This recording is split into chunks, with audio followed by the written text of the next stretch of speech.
Olá a todos, meu nome é Pedro Nix, sou médico assistente do Serviço de Hemodinâmica aqui do INCOR e participo do grupo de intervenções cardíacas estruturais. Minha missão hoje é trazer aqui para vocês um caso de tratamento transcatéter de disfunção de bioprótese mitral. Então, eu trago uma paciente de 77 anos, do sexo feminino, com antecedentes de hipertensão, dislipidemia e tabagismo prévio, que teve um infarto agudo do miocárdio e foi tratado em 1998 com uma cirurgia cardíaca, na qual realizou um tratamento cirúrgico da válvula mitral com implante de bioprótese e o tratamento com a revascularização miocárdica. Naquela ocasião foi realizado uma Mara DA, uma safena diagonal, uma safena marginal e o implante de uma prótese biológica Biocor 29. As medicações de uso contínuo são as medicações habituais, AS, atorvastatina, carvedilol, losartana, espironolactona e diurético furosemida. E ela se apresentou ao hospital do serviço de emergência com sintomas de insuficiência cardíaca, classe funcional 4, dispneia em repouso, ortopneia, dispneia paroxística noturna e com fadiga também e tosse. Ao exame físico, era uma paciente de baixo peso, 54 quilos, e altura de 1,60 m, frequência cardíaca de 56, beta bloqueado e uma pressão 144/76. Ao exame cardíaco, ao exame do pré-córdio, foi detectado um sopro holocystórico 3 cruzes em 6, mais na região apical, aí no foco mitral, e um pulso regular. A ausculta cardíaca tinha murmúrios normais, apesar desse sintoma muito exuberante da paciente, sem edema de membros inferiores. Eu trago aqui para vocês o eletrocardiograma, que mostra um ritmo sinusal e sinais de sobrecarga ventricular esquerda, uma ampla voltagem aí do eletrocardiograma. E no eco, transtorácico, mas aí a gente já logo progrediu para um transesofágico, eu trago aqui por questões de praticidade os resultados dos dois juntos. E essa paciente tinha uma fração de ejeção de 55%, tinha um átrio esquerdo de 48 milímetros de diâmetro, um VL de 45/33 e o septo de parede de 11. Vejam que o átrio esquerdo tinha um aumento importante, com um volume indexado de 48 ml por metro quadrado, e o ventrículo esquerdo tinha uma disfunção segmentar, com uma acinesia do segmento basal da parede inferior e do segmento basal da parede inferoseptal.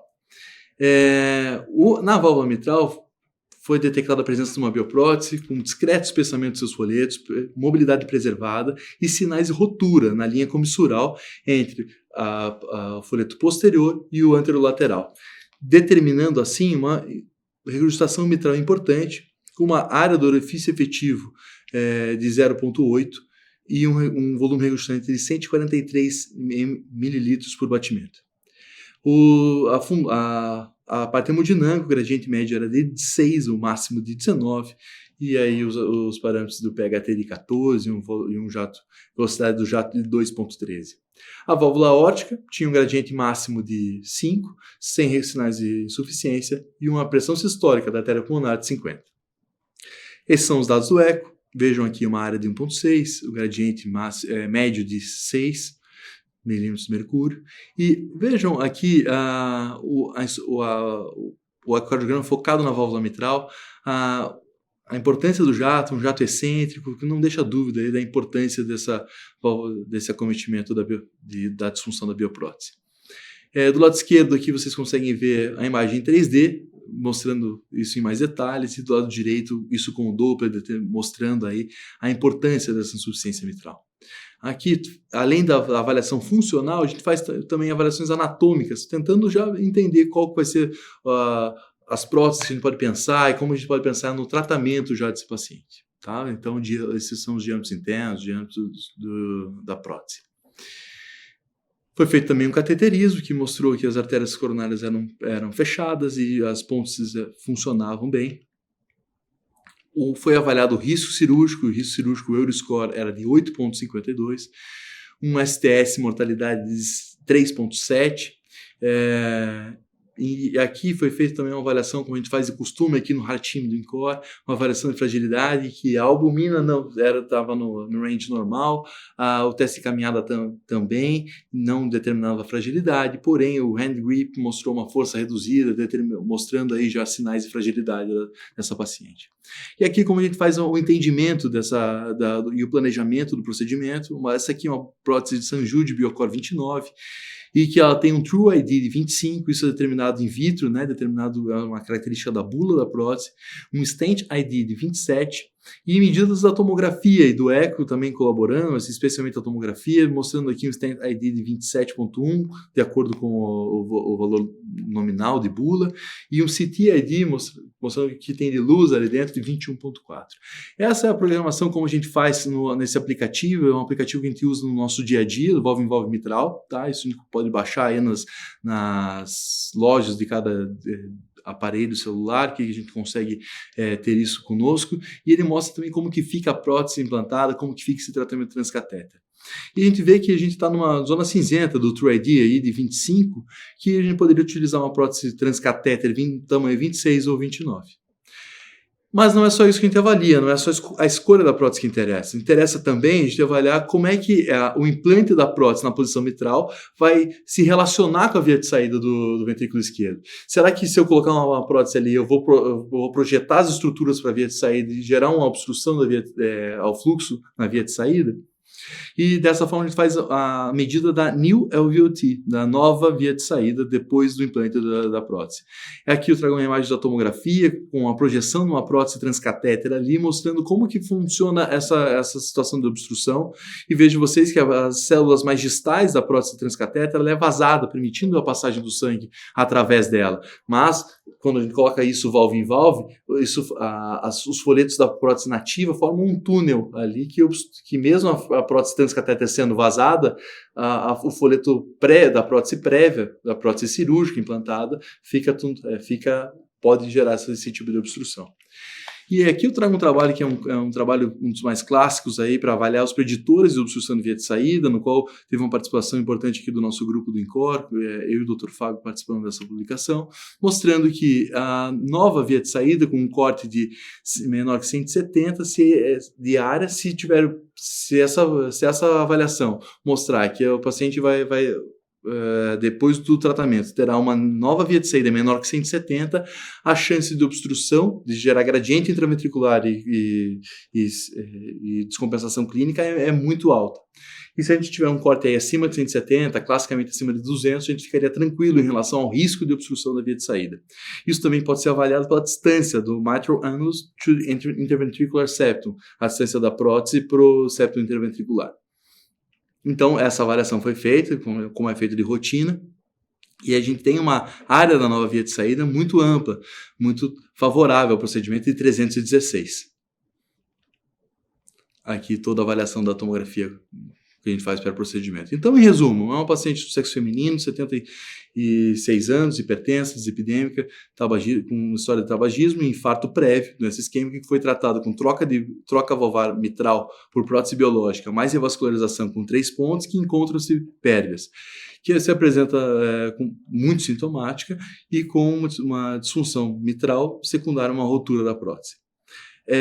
O score de risco STS de 3.7, Euroscore de 8.52 e uma avaliação de fragilidade demonstrando aí algum grau de fragilidade, e também tem a questão de ser uma segunda esternotomia, uma nova intervenção que aumenta o risco cirúrgico também, aí aumenta o risco do procedimento cirúrgico. Aqui, a avaliação do risco de obstrução da via de saída, tem uma New LVOT maior do que 200, bem maior que 200, ou 170, e um diâmetro da via de saída da prótese mitral até o septo interventricular, muito maior que o 17.8 daquele trabalho que eu apresentei. Foi avaliado com o Heart Team, onde a gente junta toda a equipe aqui do INCOR, e dessa forma foi decidido para esse paciente o tratamento por transcatéter por via transeptal. Esse paciente foi incluído num protocolo de estudo institucional e seguiu em frente aqui. E aqui é o planejamento para o procedimento, como que a gente vai fazer essa intervenção. Então, a gente faz o pré-fechamento da veia femoral direita com perclose, um marcapasso pela veia femoral esquerda, uma punção septal, dois guias, um na veia pulmonar e outro no ventrículo, dilatação do septo com balão 10, pré-dilatação não seria necessária nesse caso, implante de uma prótese Edwards Sapien 3, número 26, e o pós-dilatação ser necessário com o balão Atlas, que é um balão não complacente, número 24. Aqui um pouquinho da punção transeptal, guiada por ecocardiograma transesofágico. A gente escolhe a posição do septo que a gente quer puncionar, e nesses casos de válvula mitral, a gente busca uma punção posterior, geralmente na transição aí da posição inferior com a superior, então, mas tem que ser bem posterior, geralmente a 3 centímetros mais ou menos, 3,5 da válvula mitral. Então aqui foi feita a punção transeptal, guiada por eco, dilatação com balão 10 mm de diâmetro, vejo no eco ali do lado, acompanhando todo o procedimento. E aqui o implante da bioprótese de forma lenta e controlada, sob rapid pacing, a gente coloca o marca-passo para estimular 180 batimentos por minuto, faz o implante da prótese. E aqui a pós-dilatação, que foi avaliado com eco, entendemos durante o procedimento que seria necessário pós-dilatar, e aqui é a pós-dilatação com o balão número 24. Aqui a gente faz algumas imagens para avaliar como é que está a prótese nova, a expansão dela, a relação com o anel da prótese cirúrgica prévia. E aqui o ecocardiograma pós-procedimento, mostrando um gradiente médio de 5, uma área ovária de 1,7 pela planimetria 3D, sem regurgitação mitral, e um gradiente máximo da via de saída de 2, que é ínfimo, e uma comunicação interatrial de 3 por 5 milímetros. E com 9 meses, aí, mais do que meio ano de seguimento, esse paciente segue assintomática, está em anticoagulação com varfarina por questão do protocolo que os pacientes foi incluído, que pedia que fosse realizada a anticoagulação. Esse é um tema para ser bem discutido, bem avaliado. Nós não temos uma regra hoje em dia, né, em pacientes em ritmo sinusal, mas nesse caso foi optado por realizar a anticoagulação com varfarina. E o eco pós, em 30 dias, ela tinha uma área do orifício efetivo de 1,5 pela equação de continuidade, uma gradiente médio de 7, sem regurgitação mitral significativa, e uma pressão sistólica da artéria pulmonar de 48. Eu trago aqui, para finalizar, a primeira publicação nacional de válvula em válvula por via transeptal, que foram 17 casos publicados, e que mostra aí uma redução importante da pressão sistólica da artéria pulmonar nesse grupo de 17 pacientes, um aumento da área valvar mitral e redução importante do gradiente, com uma melhora sintomática significativa. Muito obrigado a todos, e o que eu tinha para trazer aqui era isso.